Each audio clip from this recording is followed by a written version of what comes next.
Hello, my audience. I'm so happy to introduce you another wonderful lady today. And as I mentioned in yesterday's interview, today we got wonderful stories coming up and the end of this Mothers in May series. That doesn't mean that it is stopping here. We are having another wonderful series is happening, but at the same time, we will be uploading this to our podcast and the links will be adding up soon. So let me introduce this wonderful lady. She is the founder of MACE, the multicultural organization, and then she will share with us a bit more about it. And she is a justice of peace. And she is also founder of a financial organization. Let me welcome Deepti to our show. Deepti, welcome to our show. Thank you so much, Bismi. Really honored to be part of your show, and I appreciate you inviting me on this series that you're hosting and inviting all the wonderful and impactful women. So, thank you. Glad to be here. Thank you. So, Deepti, we know that you are a Justice of Peace, which is an honor for an Indian to be here as a Justice of Peace, and you're one of the first JP in this series. So that's a great honor for me. And at the same time, you are leading a multicultural association, and then looking forward to look to help all these women around your community. So can you share with us, Deepti, who you are? What are the things that you are helping to the empowering ideas of womenhood in your area, please? Sure, Bismi. Would love to. My journey's been fairly long, and it's been very exciting because I get to do what I enjoy doing in the community. So, yeah, you did mention that I actually work in this organization. I founded this couple of years ago called MACE, Multicultural Association of Community Empowerment, and Mhm. it's a not-for-profit run with a group of volunteers who are really passionate about what they do. And I've been very fortunate to get these kind of volunteers who believe in the vision and passion of the group, right? uh, but how the journey started was when we migrated. It was a very hard stint, and how it is for all the migrants, each migrant has a story, right? And more or less it's the same struggle, that we leave a family, nobody we know here, it's a new country. Raising family is really hard, especially for the kids. And that is how my story also began. So when I actually delivered my first baby, she's girl, 13 years old now, and she was a toddler, and I was getting into this space where I thought I'm not getting enough support. I come from a city which is so populated and with so many people around. I come from Mumbai originally in India, and it's a commercial capital of the country. Been on always a career woman and all of that, but living with my family back home was different compared to living here just with my toddler, and I'm stuck with her during my maternity leave. And my husband. So, anyways, so long story short, that kind of made me feel there would be other women who feel the same. And I kind of started a social group called Mums Club, and invited some women to come to my backyard. And I told them, I'll teach you a dance for free. Let's, kind of catch up and chat up. And that's how the journey began. I put this post on social media, and people reached out to me, and I got around 10 girls in my backyard, and I was teaching them dance. That's how it started. uh, then they were all non-trained dancers, so they were all dancing for the first time. And I was teaching them Bollywood dance because that's all I knew then. And it was more like, having fun together, chat to somebody outside your, chores, or outside the duties of your house that you have. It kind of eventually grew, and the girls became the volunteers, became the core committee members. We didn't realize how this dance group became a social group, a support group, and everybody started supporting each other. Then started getting um, requests, for guidance and support for family violence victims. We started getting requests for promoting someone's business and things like that. So we started doing events. This is like, I think, over 10 years old now that I'm talking to you about the story. Um, and the girls then became, it became a core group. The group actually grew to 500 plus members, which we didn't anticipate. So it's been a long journey. That's why I said it's more than 10 years now, and we're still in touch. The same volunteers are still working around, and very passionate, to keep going with the but then we actually thought we'll put some more structure to it. That's when and we thought the men are missing out on the fun, so we got men involved. So from Moms Club, we still have Moms Club registered, but we also started another organization called Mace, which is what I was talking about. So Mace does a lot of work. Locally, we are quite known because we do so much collaboration with Lions Club, with Rotary. I've also been a board member with Intercultural Advisory Committee of Melton City Council. That's the council I live in. I've also worked I was part of the community leadership program, like many years ago. Then I got my other members get involved and learn and train. So I strongly believe in working collaboratively with everyone else. And uh, the mantra has always been, collaboration over competition for me, I think, from the time I've known. Um, so we do a lot of things with Mace. We support a lot of women in local businesses. We recently launched a program called Vibe, which is Women in Business Entrepreneurship. We supported around, actually, we touched around 300 women in a span of 3 months, and we impacted 300 women, and with 20 workshops. So basically, we were supporting them with getting them an platform. So we did this in collaboration with City of Melton. I have to give a shout out to Melissa, who worked with us on this project.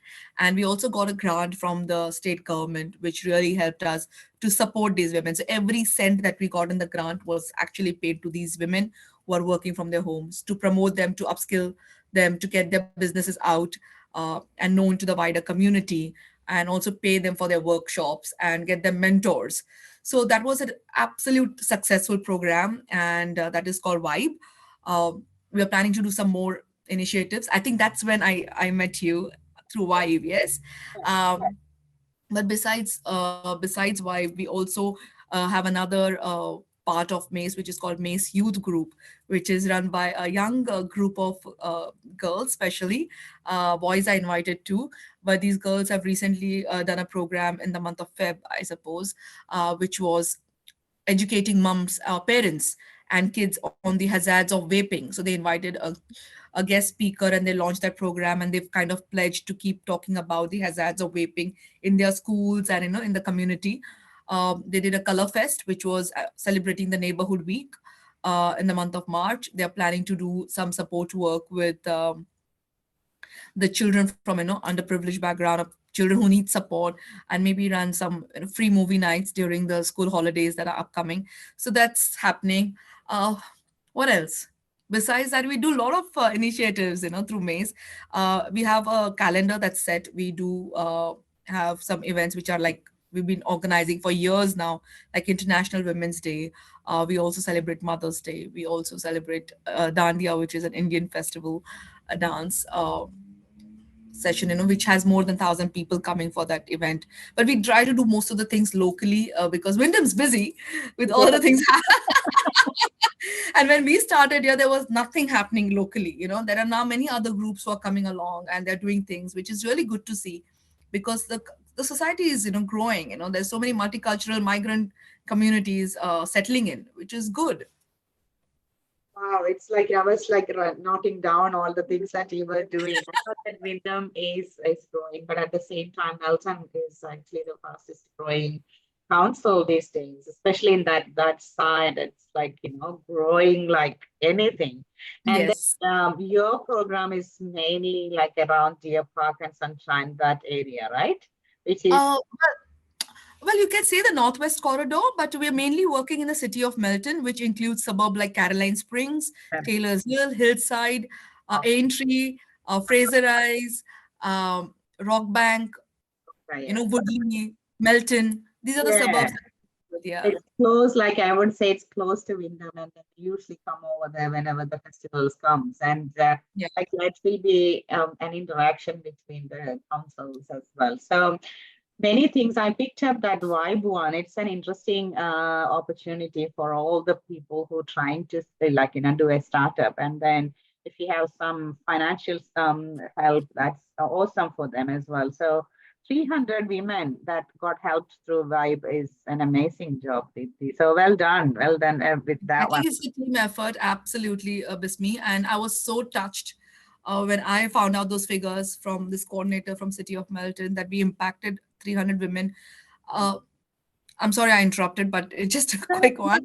There are the stories that kind of move you, right? So I Yeah. had one of the girls who actually came as a participant because she wanted to learn about this jewelry making, and I happened to meet her in another shop locally, and she recognizes me, and she sent me a message before that on Messenger too, that I'm so thankful to you to organize this because I feel so welcome. I feel belong, and this is the non-multicultural person I'm talking about, right? So it doesn't matter who you are or what background you come from. I think everyone needs to feel belong and needs to feel included, and that's what she said that she felt, right?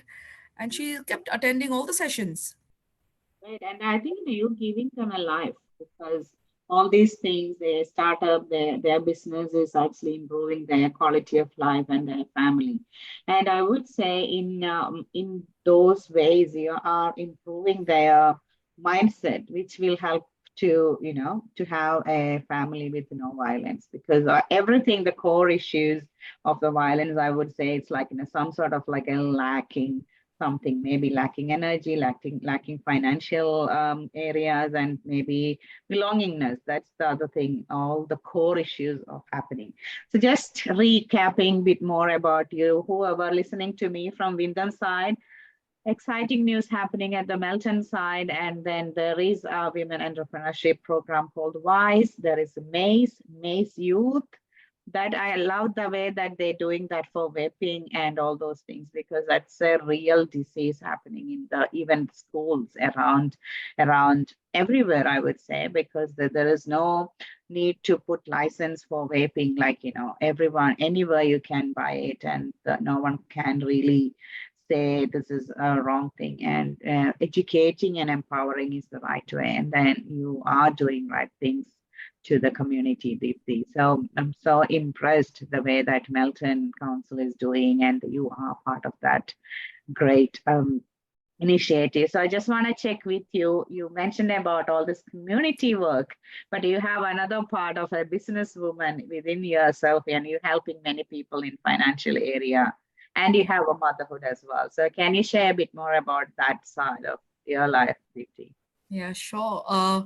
Like I said, community work is my passion, and I've been doing it for years now, and I enjoy doing it. People ask me, how do you find time? And I'm like, when you enjoy something, you don't really find time. It just happens, you make it work.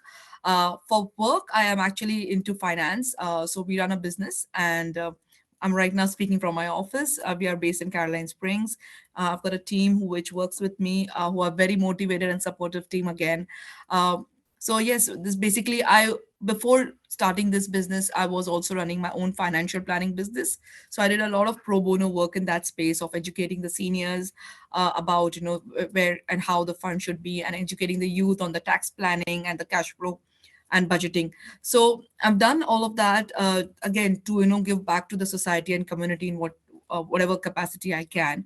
Um, so business is good. It's we are into lending, which is fantastic. So we are private lenders, and we work with the mortgage brokers. So we kind of support them and give them the money that they need in commercial space. Uh, Talking about motherhood, I have two beautiful girls. The older one is 13 years old. The younger one is 9.5. So managing the high school, mid school, if you have to say that ways, and the primary. It's fantastic because they just understand. So during COVID, we did deliver food to the local community for free, and they were part of that. That initiative. They were packing boxes and things, so they enjoy being part of the movement and the support group that we have. Kind of, we built a village around us, and they love being part of it. Yeah, and they're doing well for themselves.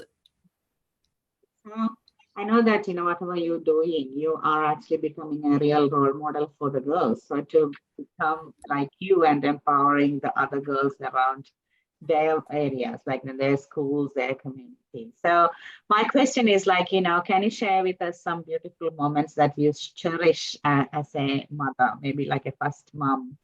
Is there any moments that you can share with us? Sure, I think as much as you would think that I am being a role model for my children, sometimes they are the role models for me. They kind of teach me and make me complete.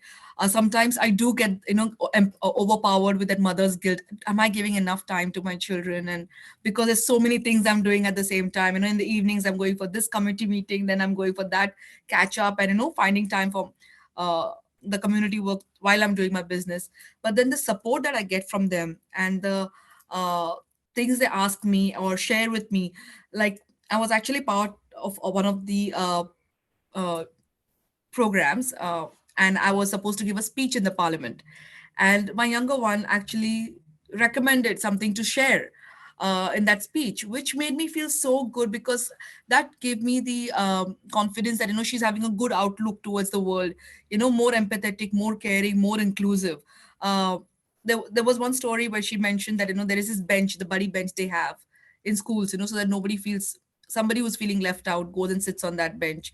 So she always makes sure, proactively, that nobody sits on that bench. If someone's sitting there, get immediate company of hers, and she's kind of, being friends to them. So I think these small, small things, I think what we do as parents, they learn from us. But there are so many other things that they do, which we also can learn from them. And I think that makes us complete. And my guilt kind of goes away when I see the outcome. And also when they tell me that, go for it, don't stop, keep doing what you're doing, and we'll be always supporting. So they are my backbone. Awesome, because I can resonate with that because I got 18-year and 11-year-old boys. And then sometimes when I do different things, they say, Mom, practice before you preach. So sometimes it's more of like an accountability partner for me now when they go because they looking at us and then they telling what the things that you have to do. And interestingly, for my birthday, just like keeping next my desk. So they made a jar with the wisdom quote. So he said, Mom, you are a speaker, so you need some quotes. So go for it. And then they Oh, did nice. handwritten quotes from different peoples. Like, this is from Lady Gaga. I'm not here to be perfect, but be here to be real. So likewise, they picked up 30 like quotes for me. Wow. That's so They- sweet. How so thoughtful. yeah, and then it's a handmade. So I felt like, yeah, as you mentioned, when they grow Oh, up, they understand what the value of the things that we're doing and the time and effort that we're putting it for the community. So I'm glad that your girls are also allowed that buddy bench idea and then giving you ideas what to talk in the parliament. That's really a great moment that you had in your life. Yeah, thank I you. think in that way we are so blessed, right? Whatever we do in the hardest way, your kids are learning and they're showcasing. I must confess, the Mace Youth Group is actually my daughter's idea, my older daughter's idea. Oh, And she founded that. She got her friends involved. She get the other youth involved, and they kind of then brainstorm and come around with these ideas for the community, which makes me feel so good. There was one event that we had organized to raise funds for Cancer Council, because we do all these donation drives and fundraisings as well.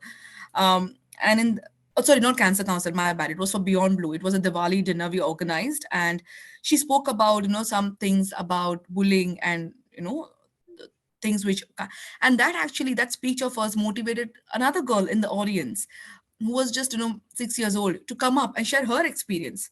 So can you imagine how it touches so many people's lives and motivates others and impacts their lives too? So yeah. an awesome way because there is no other way we can educate the younger generation because we're doing this and then we will go, but the next gen will come and then leave the life. So I think you are on the right track and then building that generation with not just with you, your kids, but she's building that group. So well done for Thank you, your Bismi. initiative. So I would love to check with you, like, many different things that you explained, and then you're a full-time worker. So how do you keep your energy level and your peace within yourself? Do you have any rules in your life in a daily basis? Well, I'll tell you that I've started something recently. I've been guilty of not paying attention to my health or to myself, but I realized that I can only be productive enough if my cup is full. I can't work with a half cup or an empty cup and give someone else. the thing that they require, the support they need, unless and until I look after myself. So I have started consciously working in terms of my health, trying to be mindful of what I eat, meditate. That's important because that kind of calms me down. That gives me clarity of thought. So I think everyone, yoga's become fashion now. I would really love to get into that full time, in learning yoga and being part of it. But I do also have someone who trains me in terms of physical activity. So that kind of keeps me motivated. But I think it's important to keep your physical health and your mental health in check. Give yourself some time and recover. I think sometimes when I work 12, 13 hours and I realize that I need break. I think the massage is important, and it helps me to regenerate my cells, and also taking some time off, maybe going for holidays. I love that. I think everyone should do that. Take a break when you're working like crazy. Take a day or two break. Also, that also helps. To just a change of place makes a lot of difference. Picking up, like, the points that I picked up from your rules is mainly like a taking proper break, meditation, and then, fill your cup. And I think that's the same message I'm hearing from all the mothers. Like, they always miss to fill their own needs, their own well-being. And then sometimes they feel like that's a selfish part of yourself, and then they don't really think about it. So it's clearly showing from all the successful mothers that we had in this series, they always try to fill themselves first through meditation or the prayer time, or like in a regular exercise, or real good food, like a healthy food. And then you mentioned that the real holidays, take the break from Yes. your busy schedule. Yeah, that's an awesome way to, fill yourself and then give better things to other people. So I would like to check with you. You know that you are a business person, and you're an advocate for family violence. And then we know that Yes. this month is dedicated for family violence awareness. So can you share a bit more about your involvement as a justice of peace and an advocate for the family violence? So when I actually work as a justice of peace, my phone number is available to the entire community. Whoever needs any help, my phone's buzzing, and I kind of they reach out to me, and I'm available to, sign their decks and stuff like that. But besides that, been working in the family violence space. Unfortunately, that's the reality of life. It is real. It is something that we cannot just shun anymore and say it doesn't exist. It is prevalent, especially in the multicultural communities. I've come across a lot of family violence victims and a lot of scenarios. The good thing is there is support, but the multicultural communities sometimes do not know what kind of support is available. So that's important to create awareness, raise awareness, and let them know what are the support available. So I have someone I know who is a solicitor, who's a lawyer, who kind of, whose number I can free willingly give, and she kind of guides them and then directs them. She's been working with me for some years now in that space, and a lot of multicultural families, they don't get that support. Like some people have been going through the violence forever because they know their families back home, they don't have any support here. Sometimes it's a financial independence that they're worried about. Sometimes if that is a violence, sometimes they think it's a way of life. Like what I mean. So I had an incident when a girl said, my husband slapped me once, and that's it, that's family violence for me. I'm not going to take that anymore. And of course there were things that were building up, right? So but that was the last straw. She decided no. And then I had another scenario wherein a woman was getting beaten up literally every day for how many of years of the marriage, and she was just tolerating that because she thought, she has to manage, because divorce is such a word which is not accepted widely in the multicultural communities, not just Indian. I'm talking about Pakistani, Nepalese, Sri Lankan, all the Bangladeshis, all the communities, Southeast Asian communities especially. It's a taboo to speak about divorce. The families kind of say, "Okay, it's okay, ek hi thappad hai. It's only one slap, no big deal." Or it could be just financial abuse. Some women are restricted. Don't I used to work for a bank, and I've seen and heard stories there, where they don't have access to financial, and it's not just for females, even men get financially or otherwise abused, which is not much spoken about. So I think family violence is not gender specific, but yes, of course women are more at the risk of it, only because of the way it is, after, especially after being a mother. the financial independence goes out of the window because your whole world becomes your child. Yeah, many career driven women actually put their career on the back burner. I've been one of those as well, because your focus is your child, the child's upbringing and all of that. um, and again, there's no shame in it. I'm like, there's nothing to be, to tell that this is wrong or that is right. Everyone has their own judgment and, there is decisions to make. But at the same time, I would say it's important to be financial independent because that gives you the strength and the confidence to take the course of action that you need to take in this such kind of adversity. There are organizations such as Orange Door, which can actually help. I have seen so many uh, I'm actually, I reach out to social media a lot. So whenever there is a situation where I need to get, some kind of emergency housing, I just reach out to my network, and I've always got support from them, giving them a room for free or whatever. Sometimes you have to take the victim afar from the perpetrator so that they are kind of feeling safe, because it's a traumatic place to be in. The children, when they get involved in that space, it becomes even more harder. So yes, I have been kind of, people know in the community that I can be reached out to for when it's required, and my number gets just shared along without even asking me these days. So I get calls from the victims directly. I kind of handhold them, get in touch, to get in touch with in touch to get in touch with safe steps and stuff like that. But I think more importantly, they want someone to be with them, guiding them, handholding them, listening to them, and ensuring them that they're doing the right thing. And not necessarily everything has to go into divorce. There have been so many families which are going through rough patches, especially during COVID, because of financial burdens. The men feel the pressure of being the provider, and again, it's not justified. But at the same time, there are some situations where the families can reunite for the sake of the kids, um, and they do. Like, one victim, literally, when I was standing with her in the police station, got the intervention order against her husband, got the account sorted and things, and got her children picked up. A few days later, she meets me. She's like, I'm getting back with my husband. He's apologized. He wants. I'm like, it's your decision to make. She like, it's for my kids. She's doing it. I'm like, it's your decision to make. I'm not going to judge you as long as you don't be a victim again. Make sure that you stand strong for yourself. So yeah, that's how I've been involved in the family violence space. Yeah, you're doing amazing things there because I think you have that legal knowledge as well, so you can help in the right way to the people. Because sometimes a conversation will be enough, but sometimes you really need to go with that legal thing because you can't really mend the problem. Yeah.